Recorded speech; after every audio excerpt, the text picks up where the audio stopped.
எல்லாம் சிவமாக இருக்கும். அதுதான் நம்ம குருநாதர் ஒளியரசு ஐயா. அந்த நேரத்தில் அவர் உட்கார்ந்து அவர் கையை தலைமையில வைக்கின்றார். அப்போது அவர் கை கரம் அல்ல, அது எது? சிவபெருமானுடைய கரம்.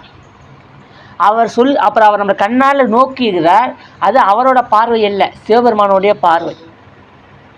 எந்த பார்வைங்க? சிவத்தோட பார்வை. அப்போது நம்மளுக்கு அப்போ நம்மளை என்ன செய்கிறார்? விபூதி அணிவிக்கின்றார். நம்மளுக்கு வந்து காதிலே மந்திரத்தை உபதேசம் செய்கின்றார். அப்போ அதை உபதேசம் செய்வது யாருங்க? சுவாமி. நம்ம குருநாதர் வடிவிலே, நம்ம ஒளியரசு ஐயா வடிவிலே வந்தது யாருங்க? சுவாமி. அருபரத்தொருவன் குருவரனாக அவனியில் வந்தருளி. அருபரத்தொருவன் குருவரனாக அவனியில் வந்தார். அதான் சொல்கிறார், ஆவாரியன் வானோர்க்கு அரிய சிவன் வாவா என்று என்னையும் பூதலத்தை வலித்து ஆண்டு கொண்டான். நம்ம நல்லா தெரிஞ்சுக்கணும், நம்ம குருநாதர் ஒளியரசு யாரு? நம்மளுக்கு சிவம். அதை உணரணும். அது உணர்ந்தால் தான் புரியும். அன்றைக்கி நம்மளுக்கு தீக்க கொடுத்தது நம்ம குருநாதர் ஒளியரசு ஐயா. அவர் யார்? நம்மளுக்கு சிவம். அன்றைக்கி அவர் உட்கார்ந்த வடிவம், அவரோட திருமேனி எது? சிவ வடிவம், சிவரூபம். அது வேறு யாரும் கிடையாது, சிவமே வந்து நம்மளுக்கு அப்படிப்பட்ட ஞான உபதேசத்தை நம்மளுக்கு செவி மடுத்திருக்கின்றது. செவியில் சொல்லியிருக்கிறது. எதுக்கு ஞானத்தை கொடுத்துருக்கிறார்? மலப்பரிபாகமாகிய பக்குவ நிலை எய்தாமல் ஜீவான்மாக்களுக்கு குரு உபதேசம் என்பது வாய்க்காது.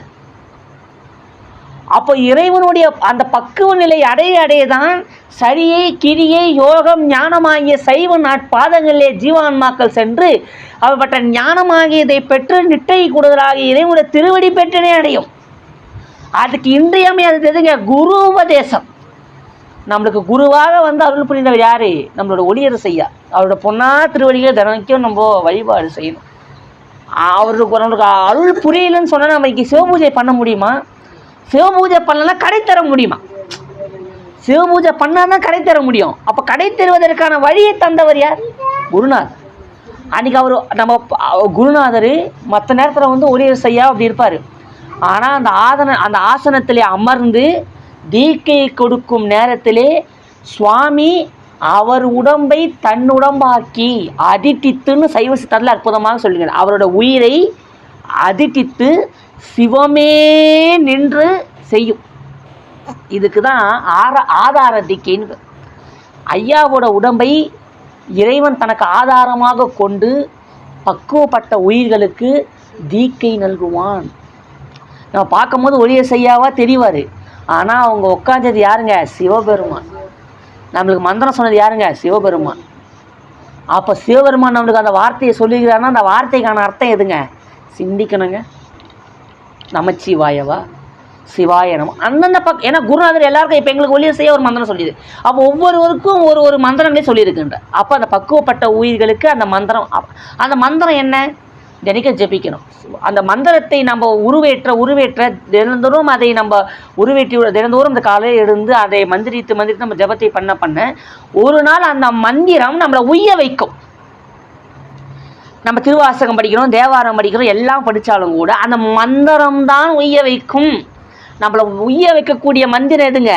பஞ்சாட்சரம் தான். திருவாசகம் தேவாரம் எல்லாமே படிக்கலாம். ஆனால் நம்மளை உய்ய வைக்கக்கூடிய மந்திரம் பஞ்சாட்சரமாகிய சிவம். அந்த மந்திரமே இப்போ ஐயா நாங்களும் சொல்லிடுறோமே, சிவாயிடமா நமச்சிவாய் நாங்கள் சொல்கிறோம் ஐயா. அப்போ எங்களுக்கெல்லாம் அந்த இறைவன் திருவருள் கிடைக்குமா? எல்லாமே கிடைக்கும்னா திருவருள் கிடைக்கும். ஆனால் அவரோட திருவடி கிடைக்குமான்னு கேட்டால் அது சொல்ல முடியாது. ஏன்னா உபதேசம் பெற்றால்தான் அந்த மந்திரத்துக்கான பலன் முழுசாக கிடைக்கும். பொதுவாக சொல்லி நமச்சிவாய் சிவாய நமன், ஆனால் அந்த மந்திரம் அப்போ தான் கிடைக்கும். இத்துடன் இந்த உயிரவை நிலை என்கின்ற இந்த அதிகாரம் நிறைவு செய்கின்றோம். திருச்சிற்றம்பலம்.